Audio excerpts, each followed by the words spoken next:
काय ताकत आहे जय भीमची। है हक उसे जय भीम कहने का जो शेर का दिल रखता है। अजी सीना चीर के देख लो तो लहू जय भीम पुकारता है। सीना चीर के देख लो तो लहू जय भीम पुकारता है। जय भीमचा नाद आता गुंजायला लागला आणि जी गुंजणाऱ्या नादात आम्ही मात्र म्हणायला लागलो जय भीम बोलो किधर भी चलो। नाही जमायचं। आज या काळामध्ये एका नव्या परिवर्तनाच्या दिशेने जर जायचं असेल तर श्रद्धेय बाळासाहेब काय सांगतात त्या प्रत्येक शब्दाकडे इथे आलेल्या प्रत्येक बांधवांचं लक्ष असलं पाहिजे। तो प्रत्येक शब्द उद्याच्या मिशनची दिशा देणारा असेल। सारी तुडवीत राणे तमाची फौज ही चालली गौतमाची। पंचशीला सवे वासली वासवे दृष्टी दिसली नवी गाव वसले नवे। काय दुःख आम्हाला ठावे।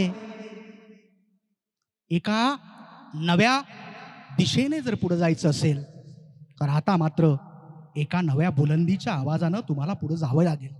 तो आवाज तुम्हा आम्हाला साऱ्यांना स्वीकारावा लागेल। तेव्हा कुठे डाव दाखवून उजवं मारणारा जो वरती बसला, कोणी दिल्लीत बसला, कोणी मुंबईत बसला, ही सगळी डाव दाखवून उजवी मारणारी माणसं काय म्हणतायत, अरे हमें क्या मालूम ऐसे भी दिन आएंगे, कत्ल हमारा ही होगा और हम ही कातिल कहलाएंगे। मुकर जाने का कातिल ने अजब सा हल खोज निकाला है। हर एक से पूछता है अजी इसे किसने मार डाला है, अजी इसे किसने मार डाला है। कभी खुद पे कभी हालात पे रोना है, कभी खुद पे कभी हालात पे रोना आया। बाबा साहब के बच्चों की बात निकली तो हर बात पे रोना आया। प्रज्ञा सूर्याची लेकरं जर या स्थितीला असतील तर चळवळीचं गाणं म्हणताना काय म्हणावं। कविटपेठ पासून तेलंगणा आंध्र प्रदेशातल्या सीमावर्ती भागातून एक 90 वर्षाचा बाबाजी पुढे बसलेला आहे। त्यानं भूमिहीनांच्या सत्याग्रहात माझा बाबासाहेब पाहिला। कसेल त्याची जमीन नसेल त्याचं काय म्हणून। आणि मग वामन दादा त्याचं दुःख मांडताना म्हणाला, काय सांगू तुला वामन, भीम माझा कसा होता। 7 ठिगळांच्या कोडबांडीचा भीम माझा खिसा होता। 7 ठिगळांच्या कोडबांडीचा भीम माझा खिसा होता। सर्व बहुजनवादी महापुरुषांना त्रिवार वंदन करतो। सर्वांना सप्रेम जय भीम, नमो बुद्धाय। समस्त बहुजनवादी परिवर्तनाच्या चळवळीसाठी ज्या ज्या महापुरुषांनी आपलं आयुष्य वेचलं, ह्या तमाम सर्व महापुरुषांना प्रणाम करून या प्रास्ताविकेला मी सुरुवात करतो। तालुका भारतीय बौद्ध महासभा तालुका गोंडपिंपरीच्या वतीने आयोजित विराट धम्म मेळाव्याच्या कार्यक्रमाप्रसंगी उपस्थित मुख्य मार्गदर्शक आदरणीय श्रद्धेय प्रकाशजी आंबेडकर साहेब, आदरणीय भदंत करुणाकर महाथेरो गजबे साहेब, तुमराम साहेब आणि अन्य सर्व मान्यवरांचे मी या ठिकाणी स्वागत करतो। बंधूंनो, या विराट धम्म मेळाव्याच्या निमित्ताने मी आपल्याला सांगू इच्छितो की तालुका भारतीय बौद्ध महासभेचं जे आयोजन आहे हे याकरिता आहे की समाजामध्ये जी जागृतीची चेतना जी चालू आहे त्याला पुन्हा मोठ्या स्तरावरती न्यायचं आहे। समाजामध्ये एक मोठं परिवर्तन घडणं गरजेचं आहे आणि त्यासाठी बऱ्याच लोकांनी सुरुवातीपासूनच प्रयत्न, बुद्धापासूनच प्रयत्न सुरू आहेत। मात्र अजूनही ज्या पद्धतीने समाजाची परिस्थिती आहे, जे डेव्हलपमेंट आहे त्या स्तरापर्यंत अजूनपर्यंत आपण पोहोचलो नाही। त्यामुळे आपल्याला अजून बरेच काही कार्य करायचं आहे। सामाजिक जी चळवळ आहे ती संघटितपणे चालवण्याच्यासाठी तालुका भारतीय बौद्ध महासभा या ठिकाणी प्रयत्नरत आहे। त्याच्या वाढीसाठी, उत्थानासाठी आणि धम्माला पुढे नेण्यासाठी तालुका भारतीय बौद्ध महासभा या ठिकाणी काम करत आहे बंधूंनो. आणि ज्या वेळेस आपल्यामध्ये चेतना जागृती तयार होईल, आपला सामाजिक, शैक्षणिक आणि धार्मिक राजकीय प्रगती होईल, त्यावेळेसच खऱ्या अर्थाने आपल्या समाजाचं उत्थान होईल बंधूंनो. त्याकरिता एक व्यापक स्वरूपाचं आणि एक चांगल्या मार्गदर्शनाची या ठिकाणी आपणास गरज होती. म्हणून श्रद्धेय बाळासाहेब आंबेडकर यांच्या मुख्य मार्गदर्शनाखाली या कार्यक्रमाचं आयोजन केलेलं आहे. विविध मान्यवर आणि गणमान्य मान्यवर या ठिकाणी उपस्थित आहे. सखोल असं मार्गदर्शन होणार आहे. ज्या बाळासाहेबांनी या महाराष्ट्रातील तमाम वंचित राहिलेल्या लोकांना सोबतीला घेऊन पुढे जाण्याचा आणि या अमृत महोत्सवा ज्या ठिकाणी साजरा होतो आहे, स्वातंत्र्याचा अमृत महोत्सव साजरा होत असताना या देशातील अनेक भारतीय बांधव, महाराष्ट्रीयन बांधव या स्वातंत्र्याच्या उपभोगापासून दूर राहिलेले आहेत, वंचित राहिलेले आहे. त्यांना या लोकशाहीच्या मंदिरामध्ये प्रवेश करता आला नाही. ह्या सर्व लोकांचा सहभाग लोकशाहीच्या माध्यमातून दिसून आला पाहिजे, यासाठी वंचित बहुजन आघाडीची जी वाटचाल सुरू आहे त्या निमित्तानं आपण सर्व खऱ्या अर्थानं त्यांना ऐकण्यासाठी या ठिकाणी जमलेले आहात, हे मी जाणून आहे. भावंडांनो, फक्त मी एवढंच म्हणेल की जी लढाई सुरू आहे ती मानवतेच्या मंदिरातून जाताना या स्वातंत्र्याचा सूर्य सगळ्यांना पाहता आला पाहिजे, अनुभवता आला पाहिजे, प्रत्येकाच्या जीवनामध्ये सुख असं उमलून आलं पाहिजे. यासाठी जीवाचा आटापिटा करणारे श्रद्धेय बाळासाहेब मागच्या 4 वर्षापासून सातत्यानं याही वयामध्ये या संपूर्ण महाराष्ट्रामध्ये नव्हे तर देशामध्ये त्यांचं भ्रमण सुरू आहे. प्रत्येकाला सावध करण्याचा प्रयत्न होत आहे. प्रत्येक रात्र ही काळ वैऱ्यांची रात्र होत चाललेली आहे. देशाचं चित्र बदलत चाललेलं आहे. परमपूज्य बाबासाहेब आंबेडकरांनी जे संविधान, त्याच्या माध्यमातून आपल्याला स्वातंत्र्याचा सूर्य प्रत्येकाच्या घरात पोहोचला पाहिजे, त्याचे प्रकाश किरण प्रत्येकाच्या घरात पोहोचले पाहिजे असा मानस जो व्यक्त केला होता, ते भारतीय संविधान मोठ्या दुःखाने या ठिकाणी सांगावंसं वाटतं की ते कुठेतरी धोक्यात चाललेलं आहे. लोकशाहीची जी मूल्य आहेत, मानवीय मूल्य आहेत, ही सर्व मूल्य पायदळी तुडवून एक कल्ली कारभार या देशामध्ये चालू असताना त्याचे चटके सार्वभौम अशा आपल्या जीवनाला आपल्याला जाणवत आहेत. ह्या सर्वांवर प्रकाश टाकण्यासाठी, ह्या सर्वांची आपणा सगळ्यांना जाणीव करून देण्यासाठी आणि आपल्या मनामध्ये या विरुद्धचा एल्गार उमलला पाहिजे, यासाठी आदरणीय बाळासाहेबांना जास्तीत जास्त वेळ मिळावा म्हणून मी त्यांचा अधिक वेळ न घेता आणि आपलाही अधिक वेळ न घेता, आपल्यामध्ये जास्त वेळ न थांबून राहता मी मला या ठिकाणी बोलण्याची संधी दिली, आपण मान सन्मान दिला, त्याबद्दल संयोजकांचा मी मनपूर्वक या ठिकाणी आभार मानतो. तुम्हा सर्वांना माझा स्वाभिमानाचा, सन्मानाचा, मैत्रीपूर्ण जय भीम.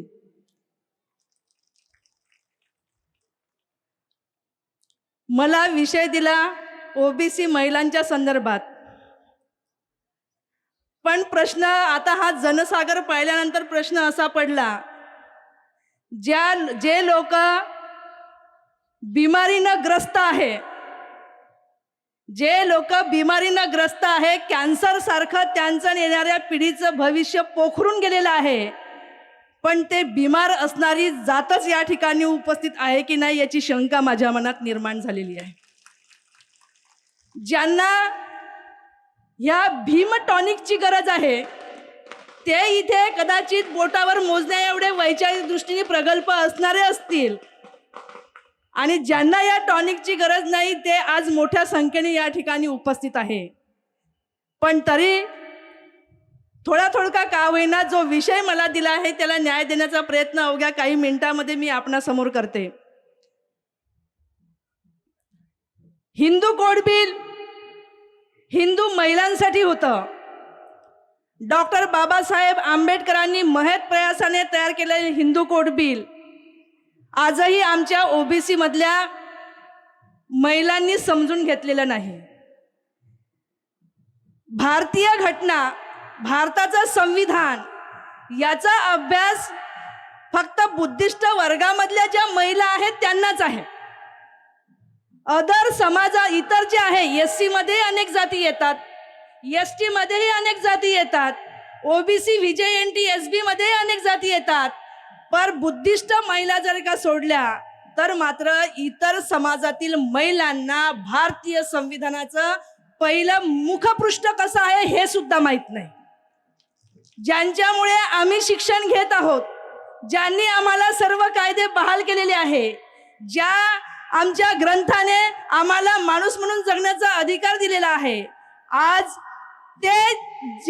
जो ग्रंथ या देशातल्या संपूर्ण समाजातील महिला पुरुषांना त्या मुक्तीचा संग्राम त्या भारतीय संविधानामध्ये आहे, तो निचोड भारतीय संविधानामध्ये आहे. पण मात्र अनेकांच्या घरी जर बुद्धिस्ट वर्ग सोडला किंवा आमच्यासारखे ओबीसी मधले जे जागरूक आहे, ज्यांनी भीमामृत घेतलेला आहे, अशांच्या जिथं ते आहे आणि तेच त्याचा अभ्यास करून तुमच्या आमच्यापर्यंत पोहोचण्याचं काम करत आहेत. हिंदू कोड बिलाच्या माध्यमातून हिंदू महिलांना अधिकार बहाल केले बाबासाहेबांनी, पण मात्र जेव्हा हिंदू कोड बिलाच्या विरोधामध्ये हिंदू महिलांनीच एल्गार उभारला, बाबासाहेबांनाही प्रश्न पडला की हे हिंदू पुरुष ह्या हिंदू कोड बिलाचा विरोध करत आहेत, हे मी मान्य करू शकतो, पण मात्र स्त्रियांनी सुद्धा ह्या हिंदू कोड बिलाचा विरोध करावा, हा प्रश्न बाबासाहेबांना पडला. तेव्हा एक त्या नेतृत्व करणाऱ्या ताईला बाबासाहेब बोलावतात आणि विचारतात की ताई, तुम्ही हिंदू कोड बिलाचा विरोध करत आहात? ती महिला म्हणते हो. तुम्ही हिंदू कोड बिल वाचलं आहे का, त्यात काय लिहिलेलं आहे ते? त्यावर ती महिला म्हणते आम्ही हिंदू कोड बिल वाचलं नाही, त्यात काय लिहिलेलं आहे हे आम्हाला माहित नाही, पण मात्र आमच्या नवऱ्यांनी विरोध करायला सांगितला म्हणून आम्ही विरोध करत आहोत. तेव्हा अज्ञानापोटी हे करत होते, पण आज शिकलेले असतानाही हे अनेक जण आज ओबीसी वर्गातले इतर वर्गामधले आरक्षणाचा विरोध करत आहेत. त्याचं महत्व अजूनही त्यांना समजलेलं नाही. जो मंडल आयोग ज्यांचे आज ओबीसी वर्ग पायधून पाणी पितात, ज्यांच्या समोर नतमस्तक होतात, त्या साऱ्यांनी हिंदू कोड बिलाचा विरोध बेंबीच्या देठापासून केलेला होता. करपात्री महाराजाचं नाव तर मी झाडून घेईल या ठिकाणी. त्या करपात्री महाराजांनी तर एवढा निकृष्ट दर्जाचा, माणुसकीला काळीमा फासणारा, नात्याला कलंकित करणारा अपप्रचार केला. कारण या देशामधला जो ओबीसी वर्ग आहे, महाराजांनी साधूंनी जे काही सांगितलं त्याला खरं मानतो, यांनी सांगितलं ते खरंच आहे असं समजून त्या विरोधामध्ये एल्गार पुकारण्याचं काम करतो. हिंदू कोड बिलाच्या त्या करपात्री महाराजांनी अपप्रचार केला. ह्या आंबेडकरांनी जे हिंदू कोड बिल लिहिलेलं आहे म्हणे, त्या हिंदू कोड बिलामध्ये सख्या बहीण भावाच्या लग्नाची कलम लिहिली आहे म्हणे. सख्या बहीण भावाच्या लग्नाची कलम या आंबेडकरांनी लिहिली म्हणून ते हिंदू कोड बिल म्हणे इंग्रजीमध्ये लिहिलेलं आहे, असा अपप्रचार करपात्री महाराजांनी केला. बाबासाहेबांपर्यंत जेव्हा ही बातमी पोहोचली, डॉक्टर बाबासाहेबही अचंबित झाले आणि पंडित सोहनलाल शास्त्रीला बोलावलं आणि त्याला सांगितलं की असा अपप्रचार करपात्री करत आहे. आता आपल्या बाबासाहेबांनी पंडित सोहनलाल शास्त्रीला सांगितलं ह्या हिंदू कोड बिलाचा भाषांतर करण्यासाठी. त्या हिंदू कोड बिल मराठीमध्ये भाषांतरित केलं, हिंदीमध्ये भाषांतरित केलं आणि त्याच्या 10,000 प्रती काढून संपूर्ण जे जे विरोधक होते त्यांच्यापर्यंत पोहोचवण्याचं काम आणि समर्थक होते त्यांच्यापर्यंत पोहोचवण्याचं काम केलं. बाबासाहेबांनी जेव्हा आपला प्रतिनिधी पाठवला करपात्री महाराजाकडे, तेव्हा त्याला विचारलं की तुम्ही जो अपप्रचार करत आहात हिंदू कोड बिलाच्या विरोधामध्ये, तुम्ही सांगा यामध्ये कुठे सख्या बहीण भावाच्या लग्नाची कलम लिहिलेली आहे? करपात्री महाराजांनी मान खाली घातली. ओबीसी लोकांसाठी आणि हिंदू महिलांसाठी डॉक्टर बाबासाहेब आंबेडकरांनी आपल्या मंत्रिपदाचा राजीनामा दिला. या भारतामध्ये असा एकही नेता मसीहा हिंदू महिलांचा आणि ओबीसींचा झालेला नाही जे डॉक्टर बाबासाहेब आंबेडकर होते. पण अज्ञानामुळे पूर्वीचा वर्ग, जेव्हा आम्ही ओबीसी चळवळीमध्ये काम करतो तेव्हा प्रामुख्याने मी तर माझ्या बापजाद्यांना अव्वल दर्जाच्या शिव्या देते, माझ्या बापजाद्यांना देते. यासाठी जर आमचे बापजादे त्यावेळेस डॉक्टर बाबासाहेब आंबेडकरांच्या सोबतीने असते, खांद्याला खांदा लावून काम करण्यासाठी असते, त्यांच्या पाठीमागे जर खंबीरपणे उभे असते, तर आज जी ओबीसींच्या वाट्याला अवकळा आलेली आहे, त्यांचे लेकरं बर्बाद होऊन राहिलेली आहे, येणारी पिढी बर्बाद होऊन राहिलेली आहे, आज ती बर्बादी आम्हाला दिसली नसती. मग आजच्या ज्या शिक्षित वर्गाने सुद्धा हे आपल्या मेंदूमध्ये टाकलं पाहिजे की आपल्या ओबीसीचा कल्याण जर का कोणता विचार करत असेल तर ही भीमशाही डॉक्टर बाबासाहेब आंबेडकरांचा विचार, फुले शाहू आंबेडकरांचा विचारच करू शकते. हा धम्म मेळावा आहे. एक गोष्ट सांगितली पाहिजे की या देशाचं संविधान जे आहे, बाबासाहेबांनी संविधान लिहिल्यानंतर सगळ्यात शेवटी प्रियम्बल नावाचं प्रकरण लिहिलं आणि त्या प्रियम्बलमध्ये प्राककथनामध्ये बाबासाहेब असे म्हणतात की we the people of India, we the people of India having solemnly resolved to constitute India as a secular, socialistic, democratic, and to secure to all its citizens justice, liberty, equality, and fraternity.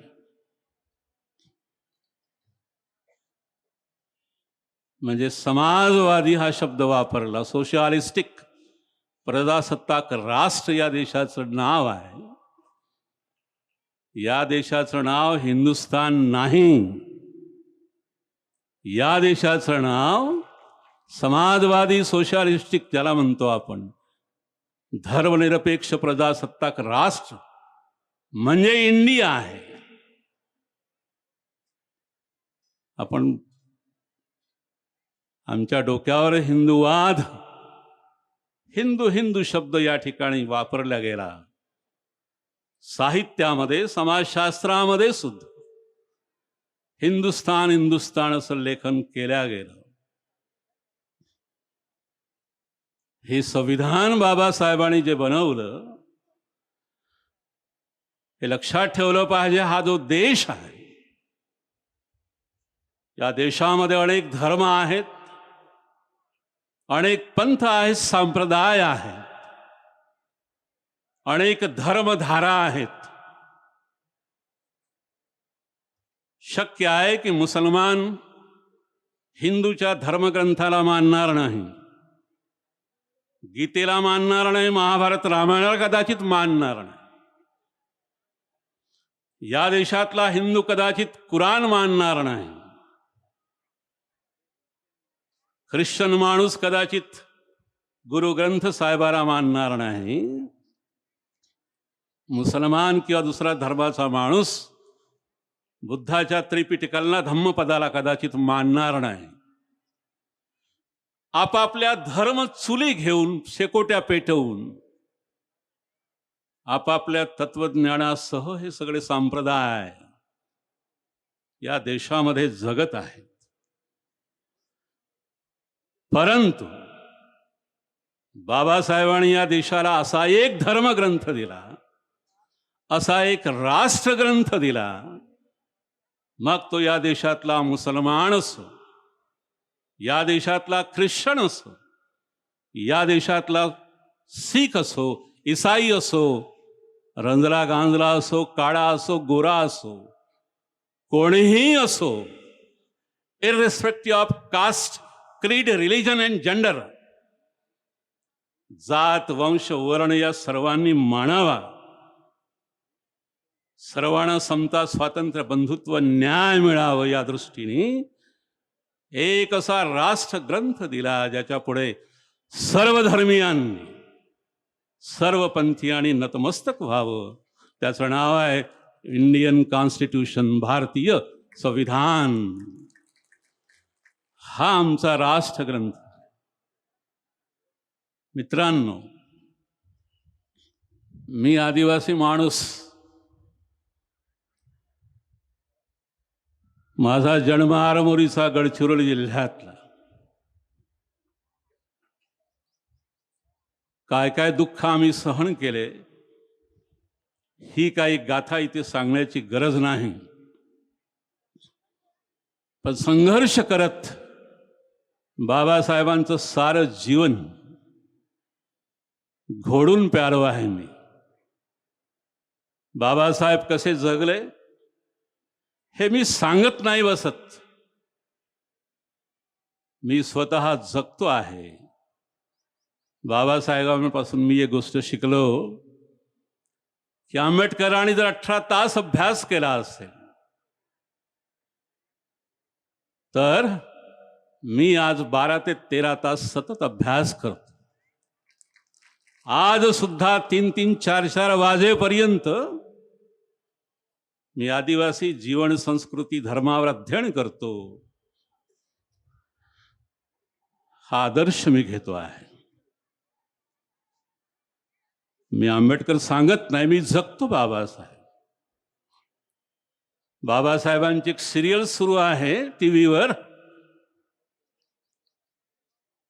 एक महानायक doctor B.R. Ambedkar. पहा जरा, ती 8:30ला सुरू होते, NTVवर आहे ती. तिचा एकही एपिसोड मी सोडला नाही. पाहताना डोळ्यामध्ये आसू उभी राहतात. जगामध्ये असा एकच माणूस आहे ज्याच्या वाट्याला सदैव दुःख आलं आहे. त्यांची बरोबरी कोणी करू शकत नाही. पण आत्ताच आमच्या करोडकर ताईंनी सांगितलं की त्यांना समजणं फार कठीण आहे. भीमशक्ती आणि शिवशक्ती ही जी आता एकत्र येणार आहे ती या ठिकाणी मला दिसून राहिलं की चित्र अवश्य बदलेल. निश्चित चित्र बदलेल. पण मी त्यांना हा प्रश्न विचारणाऱ्या सगळ्याच्या साक्षीनं, या दोन शक्तीमध्ये आदिशक्ती आपण घेणार आहात की नाही?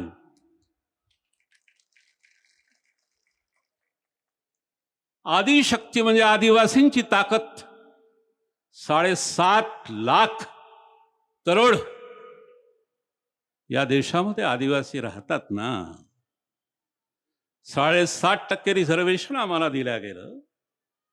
मग आपल्या राजकीय समीकरणामध्ये आमचा हिस्सा कुठे राहणार आहे साहेब? हे आज कृपया स्पष्ट करा.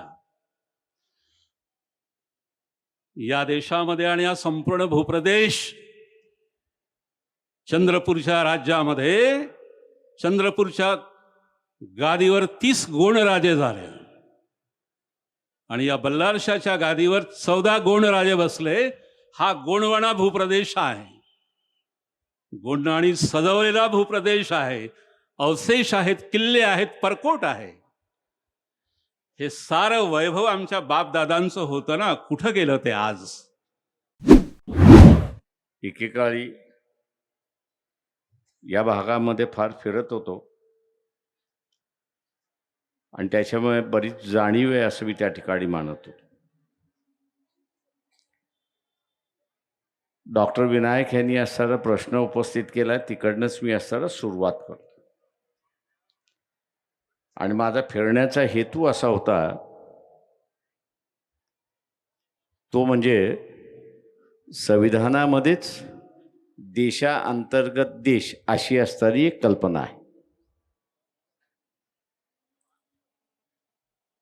तेव्हा हे नेमकं देशांतर्गत देश अशी असणारी जी कल्पना आहे की जी घटनेमध्ये आली, अस्तित्वात आली नाही, आणि तिचं कारण काय होतं हा त्याच्यातला भाग आहे. शेड्यूल एरिया म्हणून आपण ज्याला असणारा उल्लेख करतो, हा शेड्यूल एरिया आदिवासी भागातला होता. दुर्दैवाने त्यांनी असणारा जो उल्लेख केला, त्या उल्लेखाच्या पार्श्वभूमी मी असणारा शोधत होतो की देशांतर्गत देश हा का.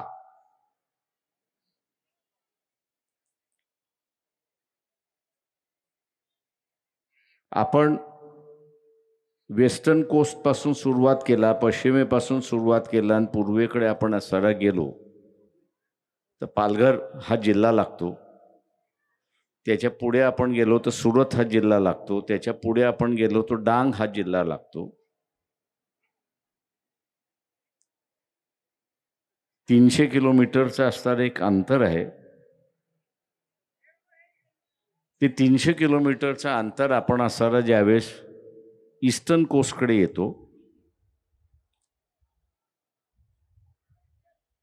त्यावेळेस हा अख्खा पट्टा 300 किलोमीटरचा असणारा जो पट्टा आहे या सगळ्या पठ्ठ्यामध्ये असणारा आदिवासी भाग आहे, अशी असणारी परिस्थिती आहे.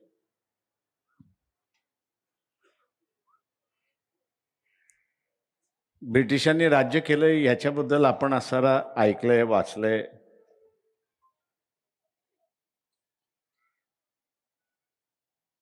ज्याला आपण असणारा फॉरेस्ट ऍक्ट म्हणतो,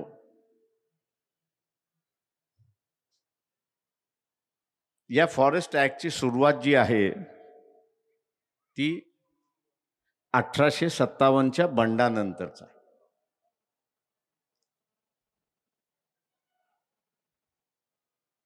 याच्या अगोदर कधीही फॉरेस्ट ऍक्ट नव्हता. तेव्हा आम्ही असा इतिहास शोधायला लागलो की हा फॉरेस्ट ऍक्ट ब्रिटिशांना निर्माण करण्याची गरज का पडली. जंगल तर अमाप होतं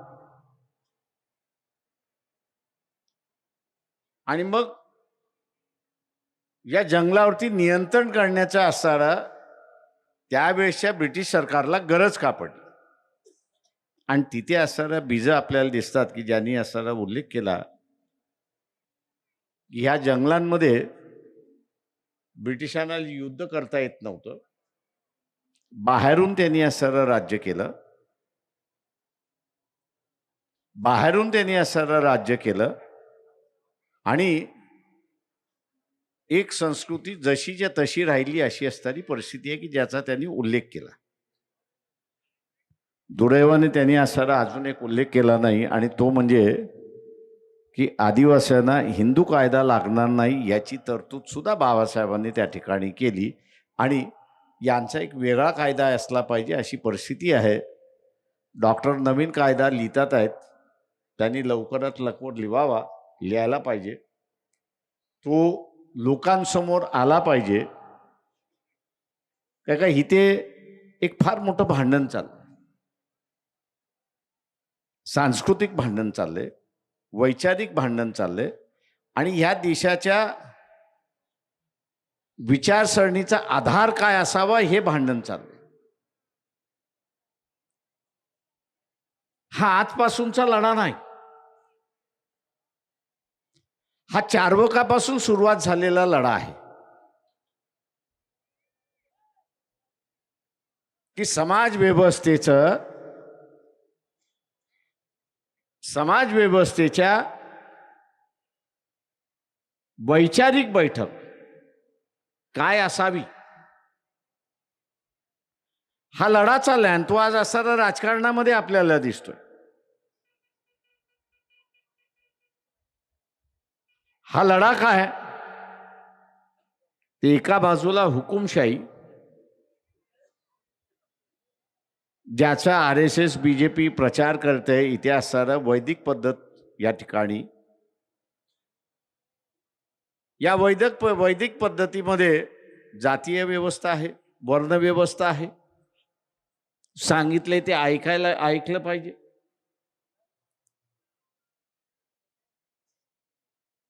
म्हणजे लोकशाहीच्या विरोधात जेवढं आहे तेवढं असणारं आपल्याला सगळी बीजं दिसतात. म्हणजे हुकुमशाहीची बीजं त्या ठिकाणी आपल्याला दिसतात.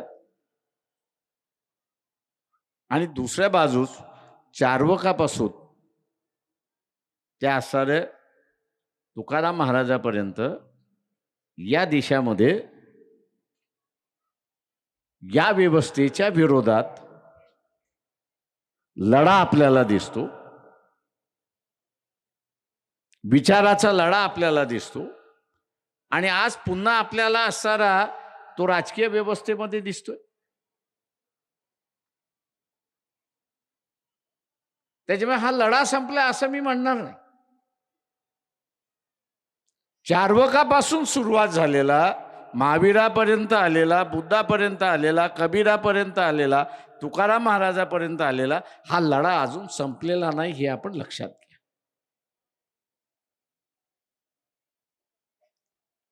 हा विचारांचा लढा आहे आणि त्या विचारांच्या लढ्याचा भाग आपण असणारा लक्षात घेतला पाहिजे की इथे जसा आदिवासी हा आपल्याला जंगलामध्ये बहिष्कृत केलेला दिसतो, तशा रीतीने इथला असणाऱ्या शूद्र आणि अतिशूद्राला इथल्या राजकीय व्यवस्थेतून, सामाजिक व्यवस्थेतून उद्ध्वस्त केलंय असं आपल्याला दिसतंय. मानसिक गुलामगिरीमध्ये असणारा हा समूह ठेवलेला आहे आणि आज पुन्हा त्याच्यावरती असणारं सांगितलं जातंय की या देशाला असणारं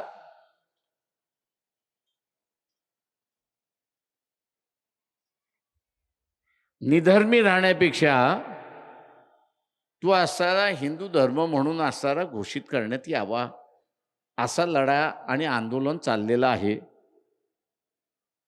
मी RSS वाल्यांना म्हणतो 2 गोष्टी मान्य करा, मी तुमची गोष्ट मान्य करायला तयार. पहिली गोष्ट की जातीच्या नावाने पुजारी राहणार नाही. जातीच्या नावाने पुजारी राहणार नाही. एक संस्था उभी करू, एक college theology, Hindu college theology उभं करू आणि त्याचा असणारा ज्या ज्या जातीतल्या माणसाला पुजारी व्हायचं असेल त्याला पुजारी होता येईल आणि त्याच्याशिवाय दुसरा कोणीच पुजारी ह्या व्यवस्थेमध्ये राहणार नाही. मान्य करताय का?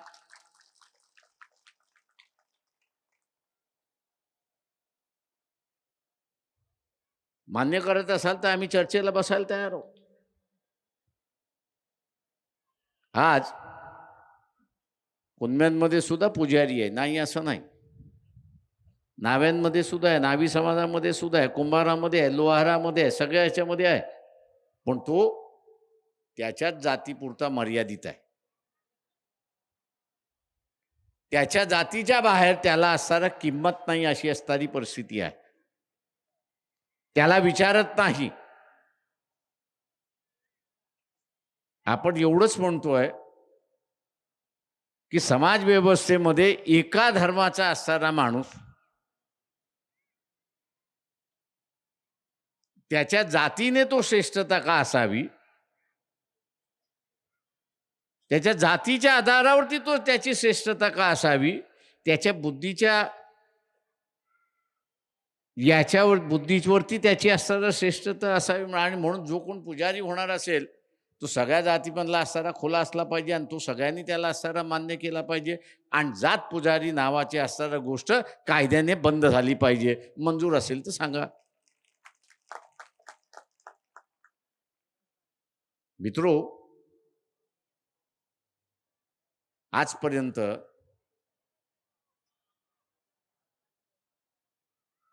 जे काही प्रचाराचे मुद्दे झाले, सांगण्यात आलं,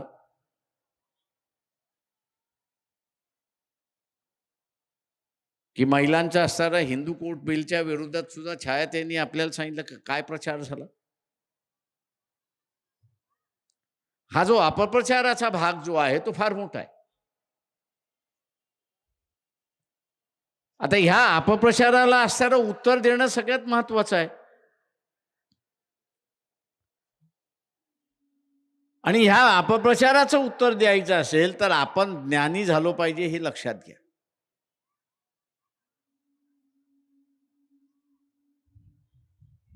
आपण या बिलामध्ये नाही असं नाहीये, हे आहे.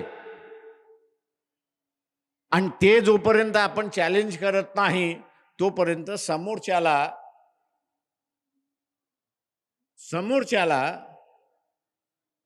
आपण म्हणतोय ते त्याला कळत नाही किंवा त्याला असणारा पचनी उतरत नाही किंवा तो मान्य करायला तयार नसतो. खोटा प्रचार हा असणारा 10-15 वेळा एकदा तोंडातून ऐकायला सुरुवात झाला की मग लोक म्हणतात नाही काहीतरी खरं असेल म्हणूनच असणारा हा बोंबलतोय. त्याला आपण चॅलेंज करायला असणारा सुरुवात केली पाहिजे. म्हणून आपण बघत असाल की आत्ताच्या ह्याच्यामध्ये जो RSSला चॅलेंज करतोय त्याला जेलमध्ये टाकल्या जाते. मी सरळ म्हणतो मला टाका जेलमध्ये, मी तर तुम्हाला टीकाच करतोय. त्यांना माहिती आहे की ह्याला आतमध्ये टाकलं की हा कोर्टात उभा राहील आणि कसं खरं आहे ते सिद्ध करेल आणि आपण खोटं होईल म्हणून पकडायचंच नाही.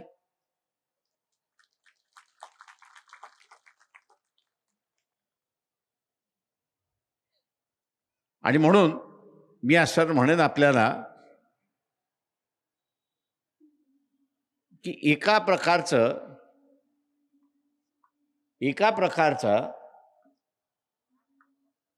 ज्याला आपण म्हणतो की भानुमतीचा प्रकार असतो,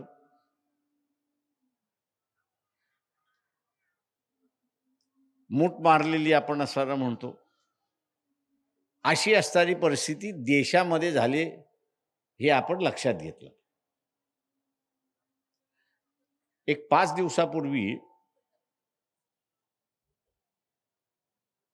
दिवसापूर्वी सुप्रीम कोर्टामध्ये हे जे 500च्या आणि 2000च्या नोटा किंवा 1000च्या नोटा ज्या रद्द करण्यात आल्या होत्या त्याच्या संदर्भातली असणारी कोर्टामध्ये हिअरिंग सुरुवात झाली. कोर्टाने त्यांना असा एक प्रश्न विचारला सरकारी वकिलाला की ह्या नोटा रद्द करण्याचा अधिकार पंतप्रधानाला आहे की आरबीआयच्या गव्हर्नरला, एवढं फक्त तुम्ही सांगा. प्रश्न काय विचारला की नोटा रद्द करण्याचा अधिकार जो आहे तो पंतप्रधानाला आहे की गव्हर्नरला आहे, एवढं असताना आम्हाला सांगा.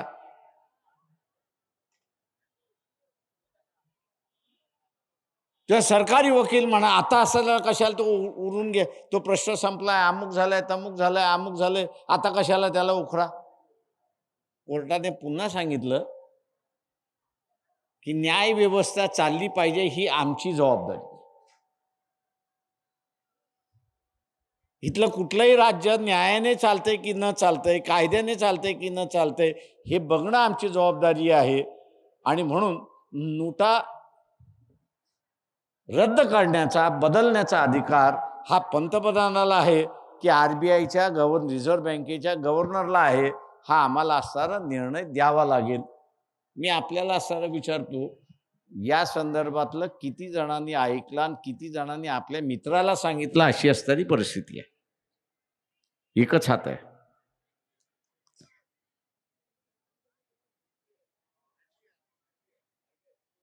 आरबीआयचं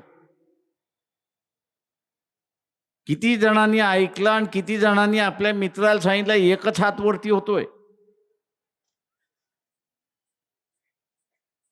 इथेच खऱ्या अर्थाने आपल्या विरोधकाचा विजय आहे हे आपण लक्षात घ्या.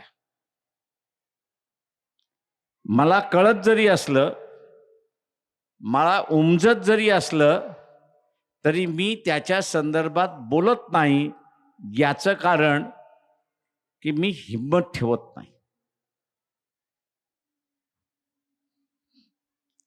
मी हिंमत ठेवत नाही. आपण लक्षात घ्या, विरोधक जसं खोटं बोलतात, रेटाने खोटं बोलतात, आपल्याला खोटं बोलायचं नाही, पण जे खरं आहे ते माझ्या मनात न राहता माझ्या मनातलं माझ्या ओटावरती आलं पाहिजे आणि माझ्या ओटावरती आल्यानंतर माझ्या शेजाऱ्याने ऐकलं पाहिजे. ही धमक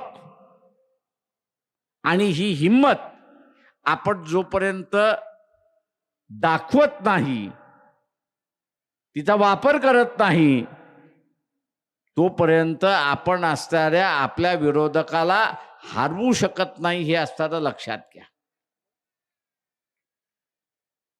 आपण हारू शकत नाही. आपली भूमिका कशी आहे की तेरी भी चूप मेरी भी चूप, प्रोफेसर गपचूप. आता प्रोफेसर जर काही बोलला नाही तर तो विद्यार्थी काय शिकणार आहे?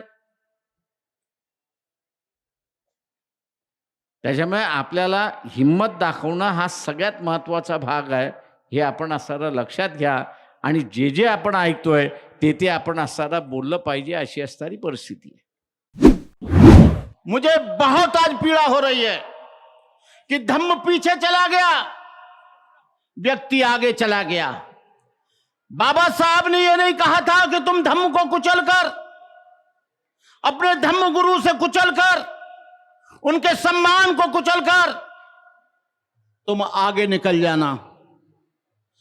आप लोगों के जो कल्याण का न कारण है, आपके जो पिछड़ने का कारण है, उसका मेन कारण है अनुशासनहीनता। धम्म में गए तो धम्म में अनुशासन नहीं रहा, समाज में गए तो समाज में अनुशासन नहीं रहा, राजनीति में गए तो राजनीति में अनुशासन नहीं रहा। अनुशासन सबसे बड़ी चीज है।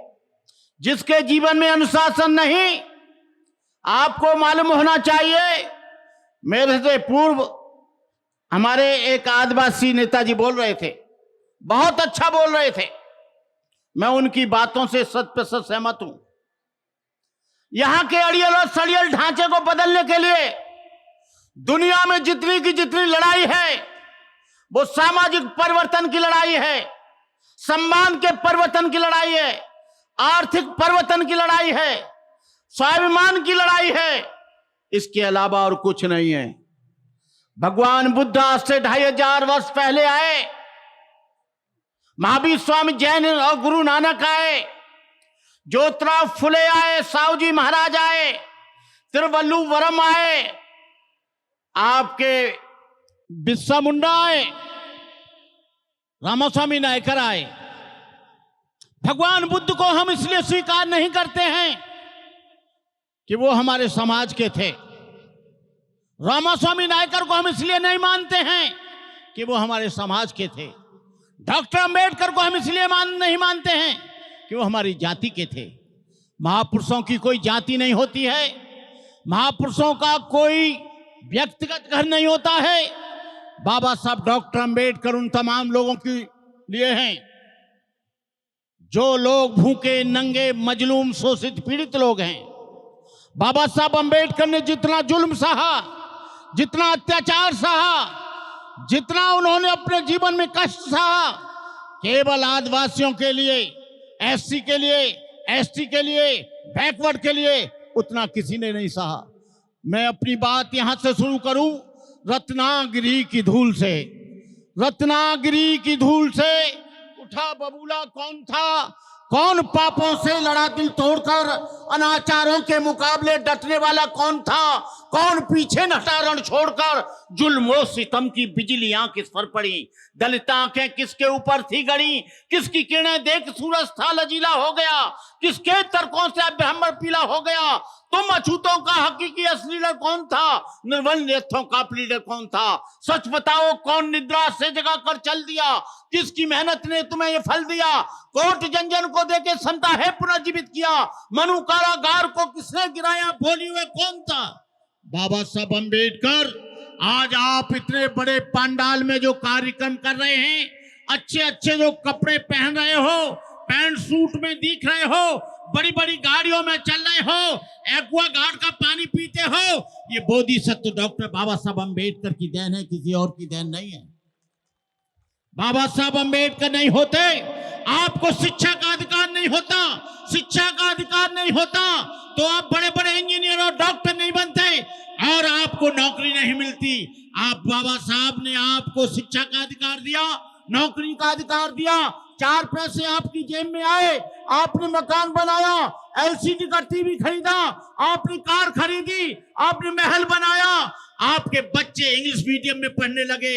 यदि बाबा साहब डॉक्टर अंबेडकर न होते तो आपकी स्थिति मारी हालत हो जाती। हमारे नेता कहते हैं आरक्षण पाहिजे, मला मराठी येत नाही, आरक्षण पाहिजे, नौकरी पाहिजे, धन पाहिजे, हमको पार्लियामेंट पाहिजे। ये आपको मिलने वाला नहीं है।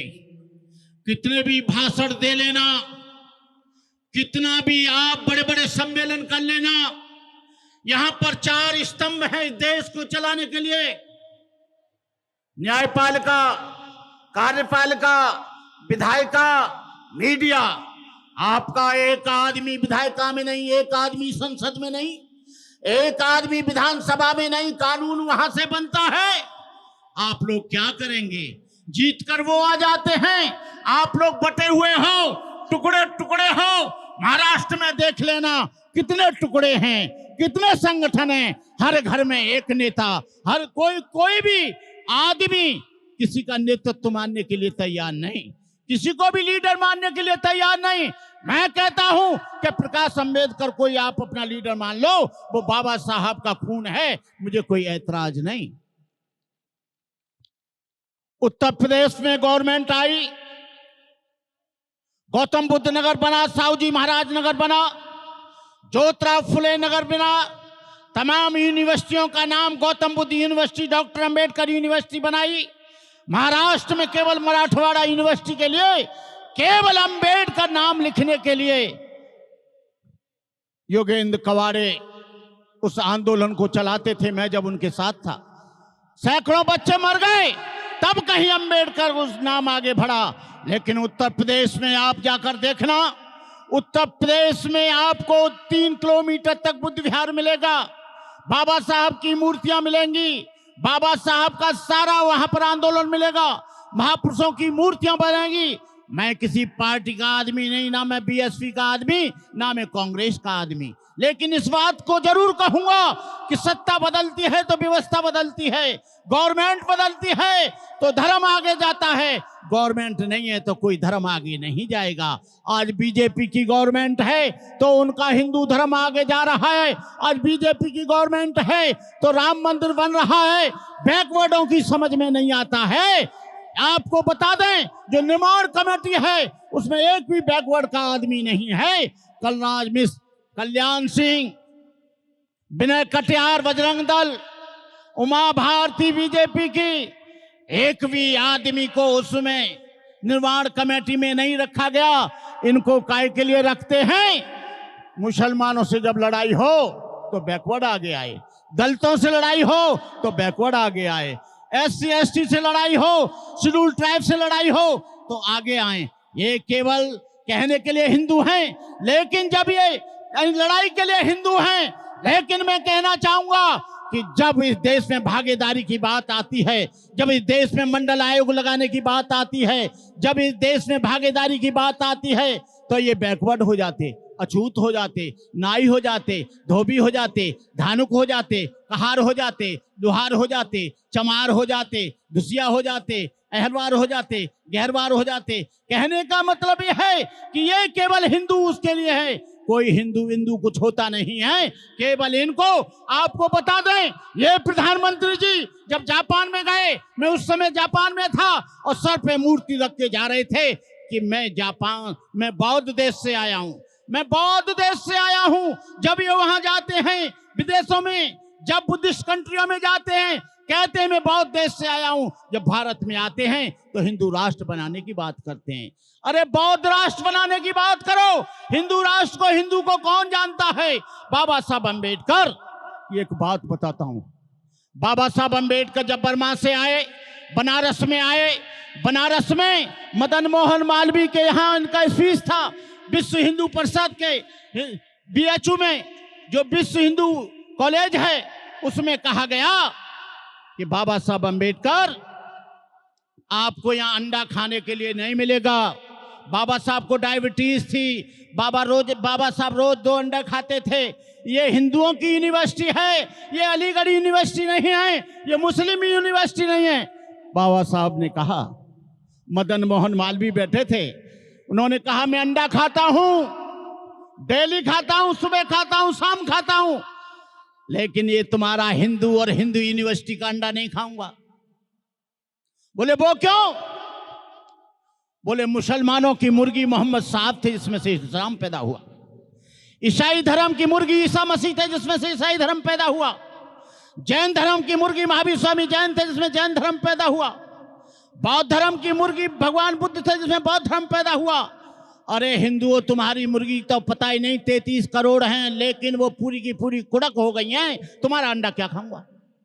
तुम्हारी मुर्गी अंडा देती नहीं है, तुम्हारी मुर्गी कुड़क हो गई है, तुम्हारी मुर्गी बांझ हो गई है, तुम्हारी मुर्गी में कोई अंडा नहीं है। बाबा साहब डॉक्टर अंबेडकर ने इस तरह से, जब बाबा साहब डॉक्टर अंबेडकर संविधान देकर 26 जनवरी 1950 को जब राजेंद्र प्रसाद के हाथ में दिया, तो बाबा साहब बहुत खुश होकर बाहर निकल रहे थे। आचार्य कृपलानी ने पूछा कि डॉक्टर अंबेडकर आज आप इतने खुश क्यों हो, क्या कारण है? बोले कारण ये है कि जो लोग डॉक्टर नहीं बन सकते थे, पढ़ नहीं सकते थे, इंजीनियर नहीं बन सकते थे, आईएएस नहीं बन सकते थे, आईपीएस नहीं बन सकते थे, जज नहीं बन सकते थे, अब मैंने संविधान में ऐसी व्यवस्था कर दी है कि वो बन जाएंगे। अत्यंत संपन्न अशा अवस्थेत ओबीसी 50 वर्षापूर्वी होते. आज तुम्ही इमानदारीनं सांगतो, दलितांच्याही पेक्षा वाईट अवस्था जर कोणाची असेल तर ते या देशातल्या ओबीसींची आहे. तुम्हाला कोणाला जर पाहायची असेल तर तुमच्याच गावातल्या आजूबाजूच्या घरी पहा की कुणबी तेली माळ्यांच्या घरी जेवढं दुःख आहे तेवढं दुःख या देशातल्या आदिवासी दलितांच्याही घरी नाही. इतकं प्रचंड दुःख. आणि हे दुःख दोन प्रकारचं आहे.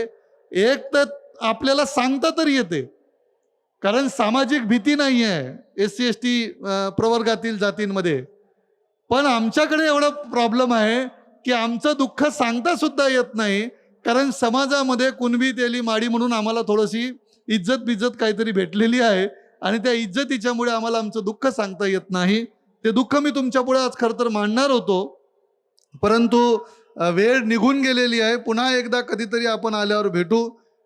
ओबीसी या ठिकाणी नाहीच आहे, त्याच्यामुळे संविधानाचा लढा इथून पुढे ओबीसीनी कसा लढावा हे मी सांगण्यापेक्षा आपण आपल्या आपल्या गावात जाऊन लोकांना सांगावं की संविधान म्हणजे 340 कलम ओबीसींचा तेवढाच संबंध नाही, कारण आम्ही सगळे ओबीसीचे चळवळ चालवणारे लोक आणि आपणही सगळे लोक आंबेडकरवादी लोक, आपण सगळ्या लोकांनी मिळून ओबीसींना आत्तापर्यंत 75 वर्षात हेच सांगितलेलं आहे की 340 तुमच्यासाठी निर्माण केलं. बाबासाहेबांनी 41-42 नंतर निर्माण केलं आणि तुमचीच पहिलं काळजी केली. म्हणून आता लोक इतके हुशार झालेले आहेत की आरक्षणाच्या पलीकडे ना ओबीसी जायला तयार आहेत, ना SC जायला तयार आहेत, ना ST जायला तयार आहेत. म्हणजे सामाजिक शैक्षणिक आरक्षणापासून सुरू झालेला लढा डॉक्टर विनायक तुमरामांच्या रूपानं राजकीय आरक्षणापर्यंत येऊन थांबलेला आहे. पण मला असं वाटते की या देशाचं संविधान आणि या देशातली संविधानिक व्यवस्था वाचवायची असेल तर ओबीसी सह सर्वच बहुजन समाजाला आरक्षणाच्या पुढे जाऊन 340, 341 आणि 342च्या पुढे जाऊन कधीतरी आर्टिकल 51A चाही विचार केला पाहिजे की या देशातल्या संविधानानं काही मूलभूत हक्क म्हणजे जबाबदाऱ्या आमच्यावर दिलेल्या आहे त्याचाही विचार करायला पाहिजे. कधीतरी ओबीसींनी 340च्या पुढे जाऊन मूलभूत अधिकारांच्या बद्दलचा विचार करायला पाहिजे. कधीतरी आम्ही या देशातल्या डायरेक्टिव्ह प्रिन्सिपल संविधानातला त्याचाही विचार करायला पाहिजे. हे जोपर्यंत आपण या 3 गोष्टींचा विचार करत नाही तोपर्यंत भावंडांनो, तुम्हाला असं जर वाटत असेल व्यवस्था वगैरे परिवर्तन होते, तसं काही होत नाही. बघा, छायाताई सांगत होत्या 314 पोरांना नियुक्त्या मिळाल्या नाही. काय कशा मिळतील, कशासाठी मिळतील? तुम्ही जर तुमच्या मूलभूत अधिकारांच्या बद्दलच बोलत नाही, तुम्ही तुमच्या या देशातल्या संविधानानं जे डायरेक्टिव्ह प्रिन्सिपल सांगितलेले आहे त्याच्याबद्दल तुम्ही चर्चा करायला तयार नाही, तर आपल्याला ते हक्क अधिकार वगैरे मिळणार नाहीत. आज ओबीसीना मिळालेलं जे आरक्षण आहे, मी तर खरं तर बाळासाहेबांना विचारणार होतो, कारण ते घटनातज्ञ सुद्धा आहेत, की खरंच हे आरक्षण संविधानिक आहे का हे एकदा स्पष्ट झालं पाहिजे. कारण जर ते संविधानिक असतं तर SC आणि ST ला रिझर्वेशन देताना कुठल्याही क्रिमी लेअरची अट लावल्या जात नाही. मग ती क्रिमी लेअरची अट ओबीसींना का लागू पडते? मग माझ्यासारख्या सर्वसामान्य ओबीसी कार्यकर्त्याला असं वाटते, मी जरी संभाजी ब्रिगेडचा जिल्हा अध्यक्ष असलो तरी सुद्धा आम्हाला सगळ्या लोकांना माहित आहे की आमचं रिझर्वेशन हे प्रोव्हिजनल रिझर्वेशन आहे. इट इज ओनली अमेंडमेंट, एक प्रोव्हिजन आहे की 340 it's not article related with OBC reservation. हे पहिल्यांदा डोक्यातून काढून टाका. 340व्या कलमानं ओबीसीना आरक्षण वगैरे मिळत नाही. हे प्रोव्हिजन आहे की वाटलं सरकारला तर देता येते. आणि म्हणून कोणाला वाटलं, VP सिंगांना वाटलं, BP मंडलला लागू केलं. उद्या जर समजा मोदींना वाटलं की नाही द्यायचं तर ते काढूनही टाकू शकतात. सुप्रीम कोर्टाला वाटलं नाही द्यायचं म्हणून त्यांनी 50% मर्यादा टाकली आणि 27% त्यावेळच्या 52% लोकांना 27% रिझर्वेशन दिलं.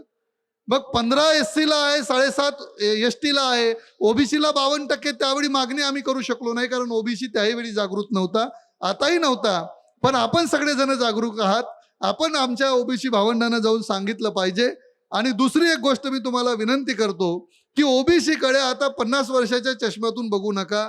ओबीसीकडे त्या भावनेनं बघू नका की तो अजूनही अंधश्रद्धात आहे वगैरे वगैरे. असं नाही आहे.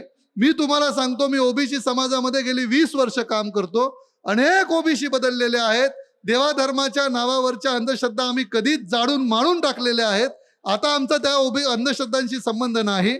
देव आणि धर्म या अशा गोष्टी आहेत की वर्षानुवर्ष पिढ्यानपिढ्या आमच्या घरांमध्ये, देवघरांमध्ये ह्या सगळ्या गोष्टी राहिल्या. आमच्या भावना त्यांच्याशी जोडलेल्या आहेत. त्या एवढ्या लवकर जातील असं नव्हे, परंतु त्यांच्या पाठीमागचं जे कर्मकांड आणि कर्मकांडी व्यवस्था आहे ती मात्र आम्ही कधीच नाकारलेली आहे, नाकारतो आहे. थोडा वेळ लागेल. आता ऑपरेशन सुरू झालेलं आहे, ते सक्सेसफुल व्हायला थोडासा वेळ लागेल. पण असं तुम्ही वारंवार बोलून जर त्यांना तुम्ही ओबीसी नालायक आहे, मूर्ख आहे, अंधश्रद्धाळू आहे, धर्म काय म्हणते त्याला वगैरे वगैरे आहे, धर्मांध आहे, असं जर म्हणत राहिले तर ते निघणारे लोक सुद्धा येणार नाहीत. या ठिकाणी आता भंतेजी बोलले, त्यांना मराठी समजते की नाही मला माहित नाही, पण समजत असेल त्यांच्या याच्यावरून की एकीकडे आपण या सर्व समाजाला जर जोडायचं असेल तर मग तुम्ही हिंदू म्हणून किंवा तुम्ही ओबीसी म्हणून आम्ही जर त्यांना जर अशा पद्धतीचे दुसरे देत राहिलो तर भावंडांनो ही एकी आपली कधीच होऊ शकत नाही. मी हात जोडून तुम्हाला ओबीसी म्हणून विनंती करतो की ओबीसींकडे बघण्याचा तुमचा पारंपरिक दृष्टिकोन बदलून टाका. आम्ही तुमच्यापेक्षा जास्त क्रांतिकारी आहोत. आमच्या लग्नामध्ये बाबासाहेब आलेला आहे, आमच्या वागण्यामध्ये बाबासाहेब आलेला आहे, आमच्या जगण्यामध्ये बाबासाहेब आलेला आहे. फक्त आमच्याकडून सर्टिफिकेट जसे RSS वाले मागते देशभक्तीचं, तसं तुम्ही देवधर्म सोडल्याचं सर्टिफिकेट भावंडांनो कृपा करून मागू नका. कारण मी तुम्हाला सांगतो, आम्ही जरी हे सगळं सोडून टाकलं, नाही सोडलं तरी काही फरक पडत नाही. कारण आपल्या देशाच्या संविधानाचा लढा वेगळा आहे, ओबीसींचे प्रश्न वेगळे आहेत. आज आमच्या शेतीच्या प्रश्नावर कोणी बोलायला तयार नाही. ओबीसीच्या पोरांना स्वाधार योजना लागू करावी अशी या देशातल्या कोणत्याच वर्गाला वाटत नाही. सत्तेत कोणी असू द्या, काँग्रेस असू द्या, BJP असू द्या, कोणी असू द्या. आणि म्हणून आम्हीच काही लोक आता आमचा लढा लढणार आहोत. तुमच्या सगळ्यांकडून अपेक्षा एवढीच आहे का उद्या जर संभाजी ब्रिगेडच्या वतीनं आम्ही स्वाधार योजना लागू करा असं म्हणलं तर तुम्ही हो म्हणाल की नाही? बरोबर आहे. उद्या जर आम्ही असं म्हणालो की ओबीसींच्या कास्तकारांना ज्या पद्धतीनं SC STच्या कास्तकाराला फुकट बंडी मिळते, त्यांना बी बियाणं मिळते, त्यांना मशीन मिळते, पाण्याची गोष्ट मिळते, क्रशर मिळते, त्यांना गायी मिळतात, म्हशी मिळतात, अशाच पद्धतीनं आमच्या ओबीसी शेतकऱ्यांना सुद्धा मिळाल्या पाहिजे. असा लढा जर उद्या आम्ही संभाजी ब्रिगेडनं घेतला तर तुम्ही हो म्हणाल की नाही? तुमची काय अडचण आहे का? काही नाही. एवढं करा. एवढं जरी तुम्ही सोबत दिली तरी खूप होईल. कारण लक्षात घ्या, अजूनही आमच्या ओबीसी भावंडांना असं वाटतं की कोणीतरी आपल्यासाठी लढेल आणि आम्हाला सगळं मिळेल. असं कधी होत नाही. या देशात आदिवासींचा लढा आदिवासींनी लढला आहे, दलितांचा लढा SCचा लढा दलितांनीच लढलेला आहे, अस्पृश्यता लढा अस्पृश्यांनाच लढला आहे. त्याच्यामुळे ओबीसींचा लढा ओबीसींनाच लढावा लागेल. तुम्ही सगळ्या लोकांना जाऊन एवढंच सांगा की दिलीप चौधरी असं म्हणत होते की आता तुम्हाला जर पुढे काही मिळवायचं असेल आणि जर काही म्हणजे पुन्हा जसं बाळासाहेब म्हणाले की पुढच्या पिढीची जर काही सोय करायची असेल तर तुम्हाला रस्त्यावर उतरावं लागेल. तुम्ही जोपर्यंत रस्त्यावर उतरणार नाही तोपर्यंत काही होऊ शकत नाही. आम्ही 52%, 60%, 75% असलो तरी काही फरक पडत नाही. पुन्हा जसं भंतेजी म्हणाले तसं माझं 4 रूमचं घर मी 10 वर्ष दाखवतो, शेजारी 3 मजली माडी झाली का मग मला ती मात्र दाखवण्याची हौस होते आणि तशी माडी मला बांधावी असं वाटते. भावंडांनो, शिकलेल्या लोकांनी समाजाला धोका दिला आहे. बाबासाहेबांचा आरोप काही फक्त शेड्यूल कास्टच्या लोकांपुरता लागू होत नाही, तो आमच्यासाठी सुद्धा आहे. आम्ही सुद्धा ओबीसी मधले जागरूक झालेले लोक, शहरात आलेले लोक, शिकलेले सवरलेले लोक, आज आमच्यातलेच ओबीसी मधून नेटसेट पास होताना रिझर्वेशन घेतलेला माणूस, ओबीसी मधूनच प्राध्यापक झालेला माणूस, तोच वर्गामध्ये पोरांना शिकवताना कधी कधी सांगतो की आता आरक्षणाची गरज वगैरे काही राहिलेली नाही, आता हे आरक्षण संपवून टाकलं पाहिजे. बाबा, पहिले तू नोकरी सोडून दे, तुझं ते सर्टिफिकेट काढून टाक. तुला जर वाटते की तुझी सोय झाली म्हणून आता काय झालं पाहिजे की रिझर्वेशन नाही पाहिजे, पण असं नाही आहे भावंडांनो. या देशामध्ये एक मूलभूत प्रश्न आहे, तो बाळासाहेबांनी आज तुमच्या पुढे उपस्थित केला. हाच प्रश्न 2018 मध्ये पुरुषोत्तम खेडेकर साहेब, जे आमचे मराठा सेवा संघाचे संस्थापक आहे, यांनी सुद्धा 12 जानेवारीला शिवधर्म पीठावरून RSSला विचारला होता की तुम्हाला जर हिंदू राष्ट्र करायचं असेल तर आमचं काही म्हणणं नाही, पण जसं बाळासाहेब म्हणाले की या देशामध्ये सर्व जातीच्या लोकांना पुजारी करण्याचा तुम्ही कायदा करा. देवाची पूजा फक्त ब्राह्मणांनीच करायला पाहिजे, ही जी काय अट आहे ही काढून टाका. ही जर काढली तर आम्हालाही त्या हिंदू राष्ट्रामध्ये समाविष्ट होता येईल. पण ते काढत नाही. कारण लक्षात ठेवा, हे सगळ्या गोष्टी केवळ वर्णवर्चस्ववाद नव्हे तर समाजावर सत्ता निर्माण करणारी हे केंद्र आहेत. आज प्रत्येक धर्माची धार्मिक केंद्र त्यांची चलती आहे आणि म्हणून धार्मिक केंद्र ज्याच्या ताब्यात आहे तेच लोक जगावर राज्य करू शकतात आणि जगावर राज्य ज्यांचं आहे, धर्म त्यांचाच पुढे जातो असं भंतेजीनं सांगितलं ते काही खोटं नव्हे. बुद्धाने किती सुंदर मार्ग जरी सांगितला असला तरी सम्राट अशोक जोपर्यंत बुद्ध धर्म स्वीकारत नाही तोपर्यंत तो जगभर गेला नाही. हे वास्तव आहे, लक्षात घ्या.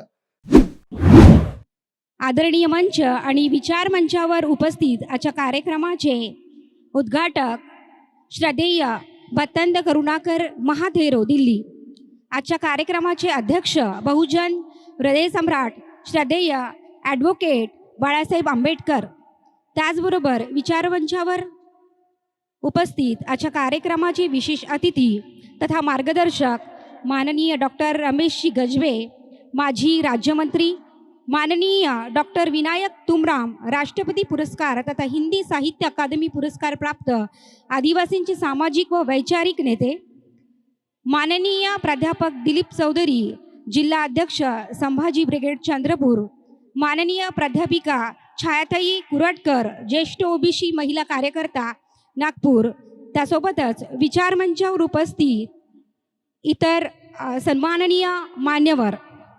आज विराट धम्म मेळाव्याचे आयोजन करण्यात आलेले आहे. यामागील हा धम्म मेळावा घेण्यामागील उदात्त हेतू म्हणजे बाबासाहेबांच्या विचारांची ज्योत सतत तेवत ठेवणं. या भव्य मेळाव्याच्या माध्यमातून स्वातंत्र्याच्या हक्कापासून, समतेच्या हक्कापासून, शिक्षणाच्या, माणूस म्हणून जगण्याच्या हक्कापासून दूर राहिलेल्या समाज बाबासाहेबांच्या आचार, विचार, संस्कार फक्त जिवंतच नाही तर ज्वलंत ठेवत आहे. आभाडी आमची उंच झेप भीमा तुझ्यामुळे, आभाडी आमची उंच झेप भीमा तुझ्यामुळे, गुलामगिरीची संपली वेळ भीमा तुझ्यामुळे, गुलामगिरीची संपली वेळ भीमा तुझ्यामुळे, जातीयवादाला दिली टक्कर भीमा तुझ्यामुळे, जातीयवादाला दिली टक्कर भीमा तुझ्यामुळे, घुमतो जगात साऱ्या मंत्र समानतेचा, घुमतो जगात साऱ्या मंत्र समानतेचा भीमा तुझ्यामुळे, भीमा तुझ्यामुळे. खरंच आज गोंडपिंपरी नगराच्या इतिहासात सुवर्ण अक्षरांनी लिहून ठेवण्यासारखा दिवस आहे. कारण आज श्रद्धेय बाळासाहेब आंबेडकर यांच्या रूपाने जणू बाबासाहेबच आमच्या भेटीसाठी आले आहेत आणि हा सुवर्ण योग घडवून आणलेला आहे भारतीय बौद्ध महासभा तालुका गोंडपिंपरी जिल्हा चंद्रपूर यांनी. सामाजिक बांधिलकी जपत विखुरलेल्या समाज बांधवांना निळ्या छत्राखाली एकत्र आणण्याचे महत्त्वपूर्ण कार्य गावखेड्यातील भारतीय बौद्ध महासभांच्या सर्व सन्माननीय पदाधिकाऱ्यांनी केले आहे. त्यांच्या या कार्याला माझा सलाम. आजच्या कार्यक्रमाचे उद्घाटक भत्तंद करुणाकर महाथेरो यांनी अतिशय मार्मिक आपल्याला असं प्रबोधन केलं. ते म्हणतात, ते अगदी खरं बोलून गेले की जोपर्यंत आपल्यामध्ये शिस्त असणार नाही तोपर्यंत आपल्यामध्ये परिवर्तन होणार नाही आणि शिस्त असणे हे अतिशय महत्त्वाचं आहे. तर त्यांनी आम्हाला प्रबोधन केलं त्याबद्दल मी त्यांचे मनपूर्वक आभार मानते. तसेच आजच्या कार्यक्रमाचे अध्यक्ष श्रद्धेय बाळासाहेब आंबेडकर यांनी देशातील उपेक्षित समूहाने एकत्र येऊन त्यांच्यावरील अन्याय अत्याचाराला वाचा फोडली पाहिजे. लोकशाहीचा अवलंब करताना केवळ मतदान करून चालणार नाही तर योग्य उमेदवाराला निवडून देणं म्हणजे लोकशाहीचा योग्य वापर आहे. आपल्याला मार्गदर्शन केले त्याबद्दल मी त्यांचे मनपूर्वक आभार मानते. त्याचबरोबर माननीय डॉक्टर रमेशजी गजबे यांनी सुद्धा आम्हाला मार्गदर्शन केले त्याबद्दल मी त्यांची आभारी आहे. माननीय डॉक्टर विनायक तुमराम यांनी सुद्धा आपल्याला बाबासाहेबांचे विचार अगदी मनोमन पटवून दाखवले त्याबद्दल मी त्यांचे आभार मानते. माननीय प्राध्यापक दिलीप चौधरी यांनी सुद्धा ओबीसी, SC, ST सगळे कॅटेगरीचे लोक जोपर्यंत एकत्र येत नाही, त्यांच्या विचारामध्ये जोपर्यंत ते परिवर्तन घडवून आणत नाही तोपर्यंत त्यांचा विकास अशक्य आहे. आणि त्यासाठी आपल्या सर्वांना एकत्र येणं, एका छत्राखाली येणं हे अतिशय महत्त्वाचं आहे. तर त्यांनी सुद्धा आम्हाला खूप छान मार्गदर्शन केलं, त्याबद्दल मी त्यांचे आभार मानते. त्याचबरोबर प्राध्यापिका छायाताई कुरटकर यांनी सुद्धा आम्हाला हिंदू कोड बिल काय आहे आणि त्याच्याबद्दल माहिती दिली आहे. बाबासाहेबांनी हिंदू कोड बिल बहुजन महिलांना दिलेलं भाऊबीजेची ओवाळणी आहे, जी कधीही संपुष्टात येणार नाही अशी ही भाऊबीजेची ओवाळणी आपल्याला मिळाली आहे. आणि त्यांनी सुद्धा आम्हाला खूप छान मार्गदर्शन केलं, त्याबद्दल मी त्यांचे मनोमन आभार मानते. त्याचबरोबर इथे मंचावर उपस्थित सर्व मान्यवरांचे मी मनपूर्वक आभार मानते. हा कार्यक्रम आयोजनासाठी ज्यांनी आम्हाला मदत केली त्या सर्वांचे मी आभार मानते. इथे उपस्थित जनसमूह त्यांनी आमच्या कार्यक्रमाची शोभा वाढवली. ते गावखेड्यातून गाड्या करू आले आणि या कार्यक्रमात उपस्थित झाले, त्याबद्दल मी त्यांचे भारतीय बौद्ध महासभा गोंडपिंपरी यांच्यातर्फे मनपूर्वक आभार मानते.